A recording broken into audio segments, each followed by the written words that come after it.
Om vi så hittar efter hur så är stövan i samhället om vi får lösa efter tog. Är känns lagsväl. Så hade vi från 2012 till 15 haft en boskapsväxt av 2,5 miljarder. Det är en rättlig stor boskapsväxt. Fantastiskt. Det har övervägnast om.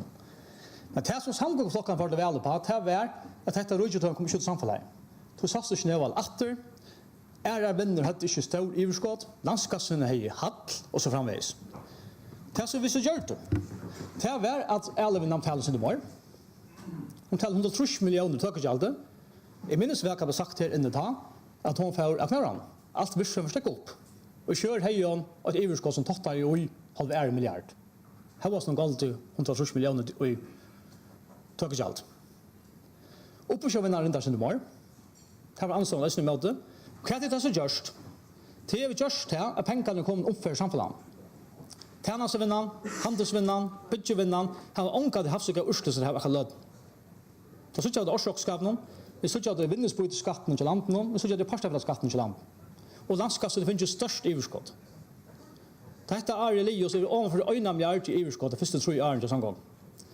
Så det är etnas, det som vi sett.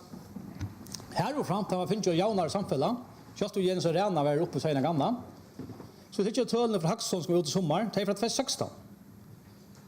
Det var så ett Gini-tal som visar hur jämnt samhället är. Samhället blir jaunare 2016 än 2015. Det visar att folk lever i Fadergåva till färre folk i Fadergåva i 2016-15. 20,8% mot 20,6%. Det visar 15 lotningsfattelet till hur det förtjänar att han 15 grunn förtjänar mest och han minst till östern minka.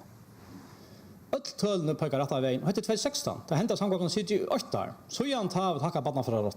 Vi har hackat Lesterstolen. Vi har gjort 4 år och vi har gjort folkapsystem år. Så att tölene kommer från Aja och Nujjan så ser det månader bättre ut.